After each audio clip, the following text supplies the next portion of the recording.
Right. First of all, would you mind please like stating your name and how you're involved with Manchester Magic? Okay, so my name is Phil Gordos. I'm the chief executive of a charity called Greater Manchester Community Basketball, a registered charity. We're also a company on Company's House.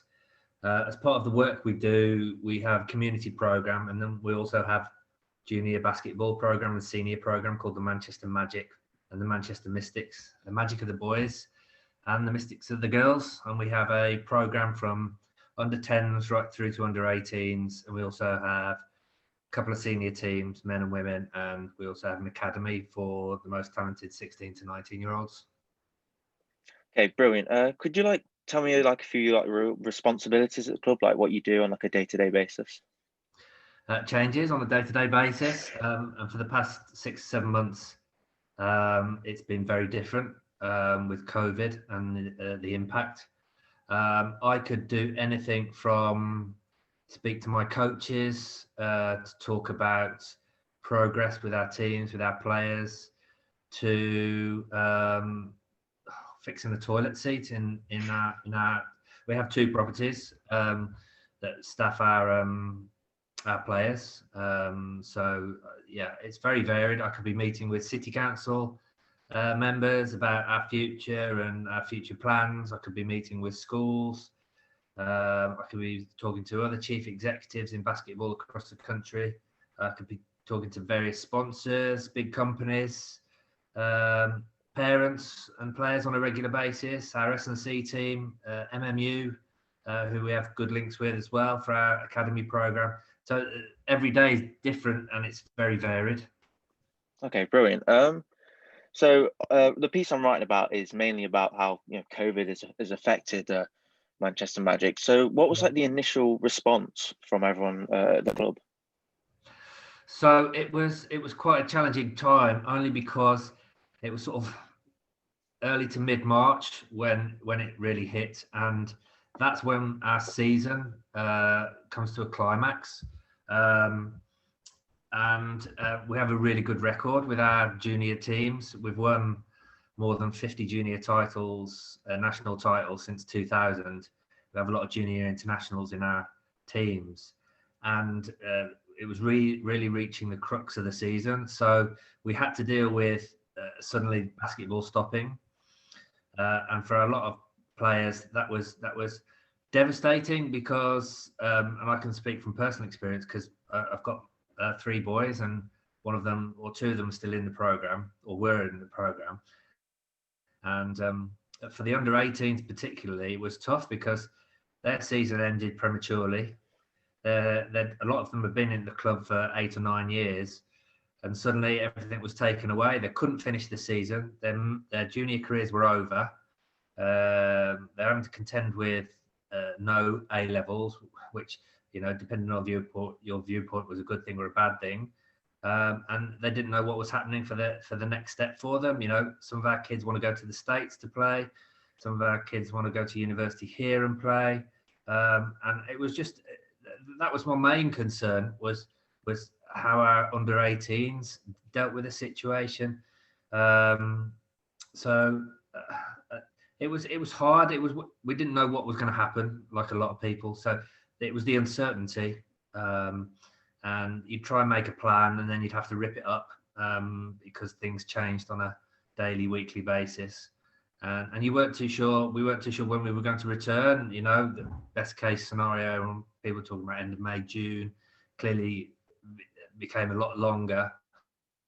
And since then, we've had a few full starts, gone back into lockdown again. So we've had to be very resilient. I've had to sort of communicate as best I can to everyone to make sure we're all supported, we all understand the situation. I have to say, I've had fantastic support from our parents and players and our coaches. We are primarily a community club and junior elite club, so we rely a lot on parental support and support of coaches. We only have a small staff that's salaried. We rely heavily a lot on volunteers. So it was keeping everyone sort of in tune with what we were trying to do, and also dealing with the financial impact as well. our work was severely curtailed and reduced, so we weren't too sure what money was coming in. We do get a lot of support from the City Council and a company called GLL, Greenwich Leisure, who run a number of sites, leisure facilities around the city. So they've been hugely supportive. The City Council have, and so have parents. We've made, like a lot of businesses, because we are a business as well as a charity, we've made good use of the furlough system, because our employed coaches basically had nothing to do. They could plan and stay in contact with their teams via Zoom and other methods, but basically coaching on the floor not permitted, as you know, for several months. So we've had to be very resilient, as I say, and try to plot a way through. And I think generally we've done that okay. We came out of sort of the first lockdown in okay shape. We've just come through the second lockdown, and we'll see what 2021 has in store for us. But I think we'll be okay. But it's not a given, and we're constantly having to sort of adjust what we do. Okay, brilliant. How did the like players and staff and coaches communicate? Obviously during the pandemic, we can't necessarily be face to face. So how did you kind of stay in touch and make sure you still got things moving? Yeah, I mean, a lot of the teams. So we have teams at under 12, under 14, under 16, under 18 level for our boys and girls. So that's more than 10 teams. 10 teams probably getting on for 14 or 15 junior teams, and a lot of them have their own WhatsApp groups. So the coaches sort of kept in contact with their players that way. Some teams organised quizzes. Sometimes teams had Zoom meetings and would do some S&C on Zoom.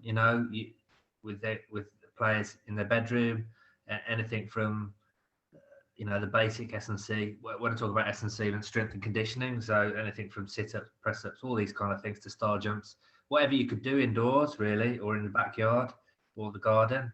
And not everyone, has the benefit of a big garden, so we had to sort of adjust accordingly.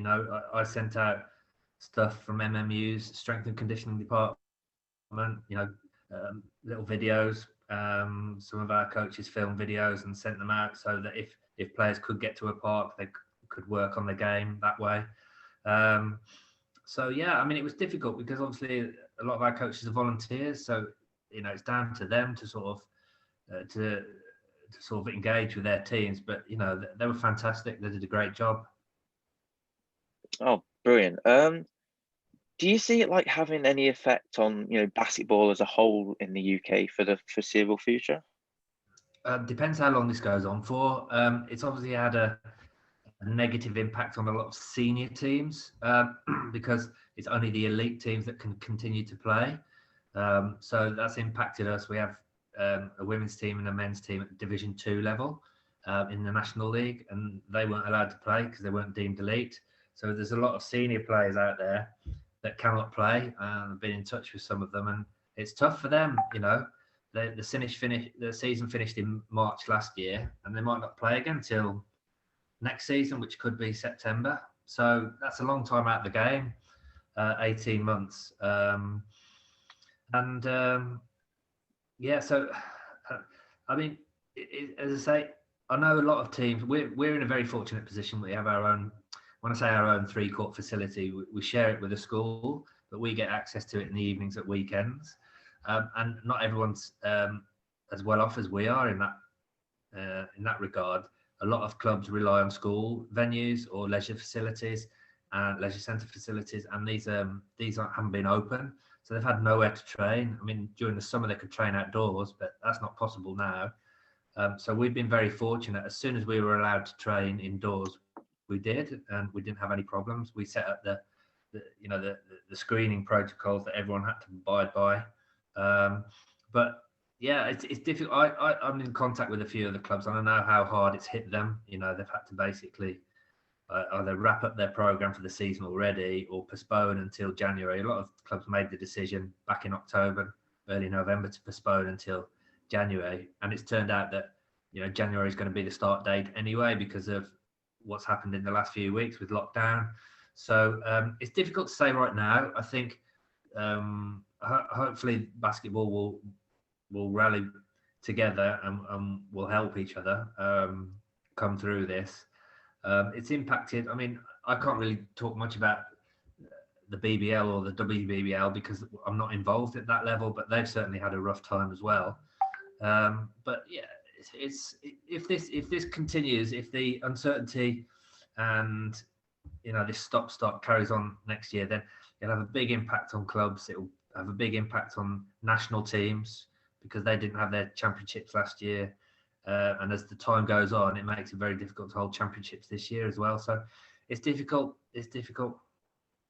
Okay, brilliant. Do you have any kind of like goals or like aims you want to like strive going forward now?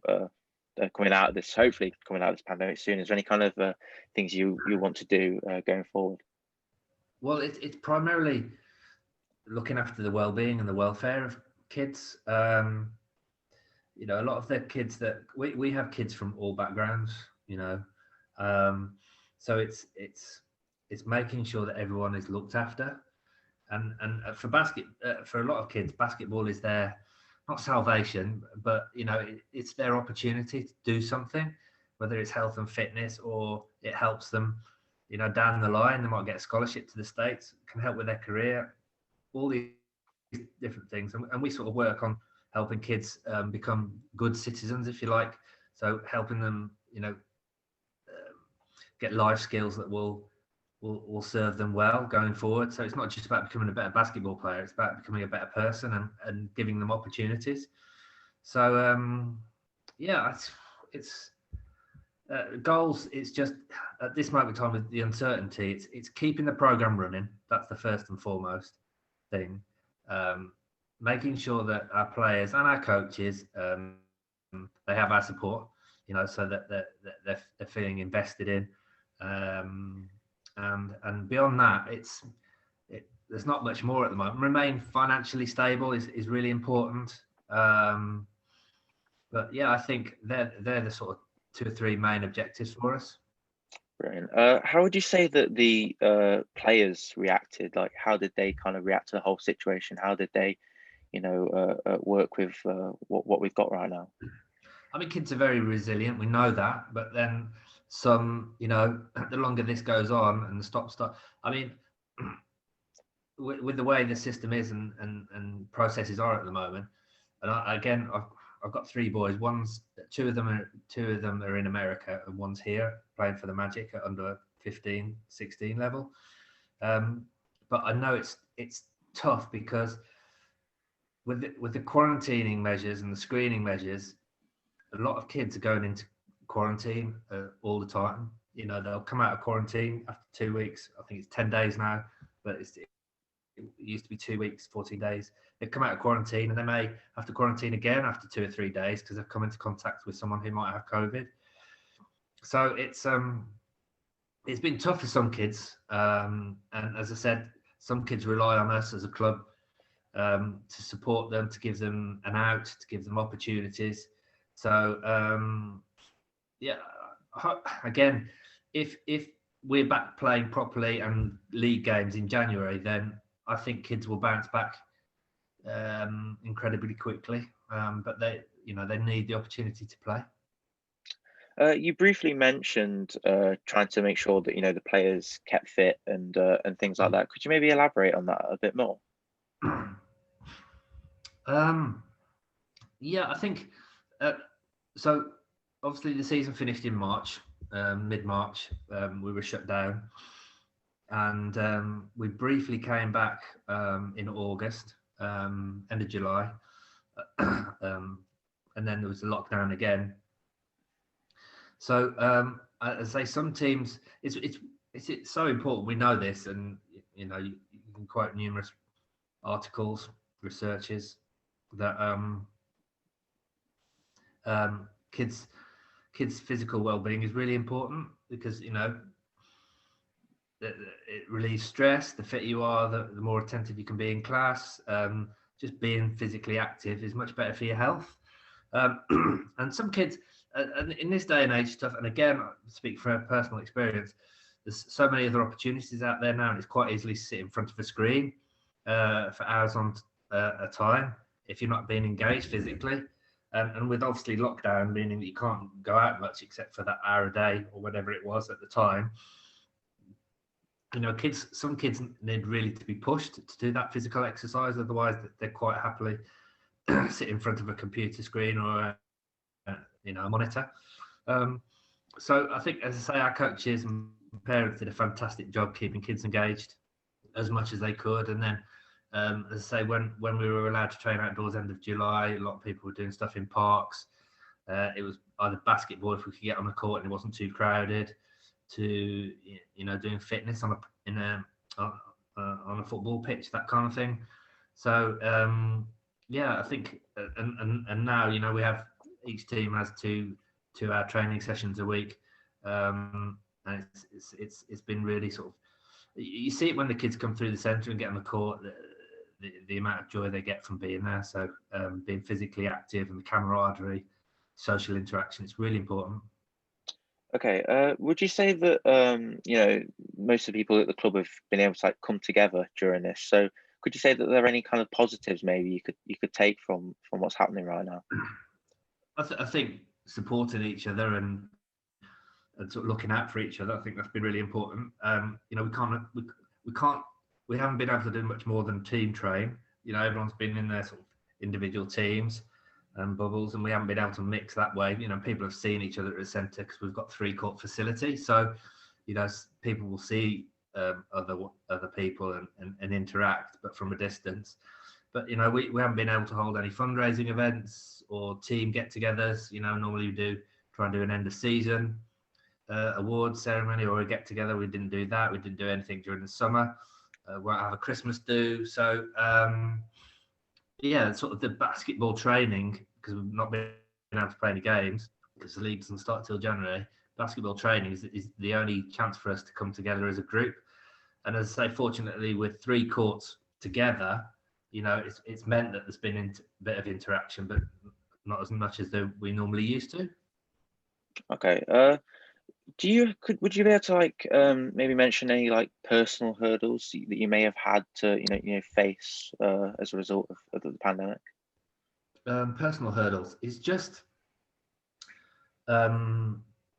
accepting that a lot of stuff is going to be thrown at you, and it would be easy to not crumble, but just not give up either, but just it can be very challenging mentally. So the key is to always look for a solution. When every obstacle or problem or issue that comes your way is to go, okay, that's a problem. We've got to resolve that and find a solution. So that's been quite challenging, but I've kind of enjoyed. It's not the right phrase because you don't want to be in this position, but I've sort of accepted it and seen it as a positive. So if we've not been able to do something, or something has come up which has made us rethink what we do, then the challenge has been to come up with a solution. Our venue was shut during the second lockdown, so I had to find a venue for our academy players. So we moved to Bellevue, which is the National Basketball Performance Centre, and it's a great venue. We managed to get in there. But other things as well, it's always about finding solutions, coming up with an alternative. And that I've kind of come to accept that that's part and parcel of what I do now. As I said, you might come up with a plan, and then you've had to rip it up later that day or the next day because circumstances have changed. We all know how quickly the government has acted at times to shut things down or implement a tier system. So we've had to be very adaptable and flexible and think on our feet. And so that's something that has become part and parcel of my life now, that you can invest a lot of time in planning for something, and then it gets changed and you think, well, I've wasted time doing that. But you can't think like that. You just have to think, well, okay, I'll modify that plan or I'll rip it up and start again. And it's just think that's it. That's how it is now. Not to get too despondent. That's just how it is. And it's not just us. Everyone has had to adapt, haven't they? Be it pubs, clubs, schools, sports clubs, hotels. They've all had to think differently.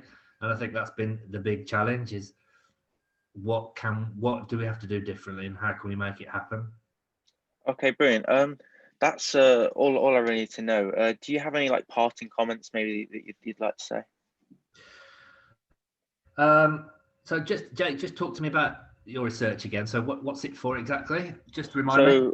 So I study at UCFB Etihad in Manchester, and I'm on the football business and media course. So Okay. we were tasked with creating a news story, several news stories, using content from an interview.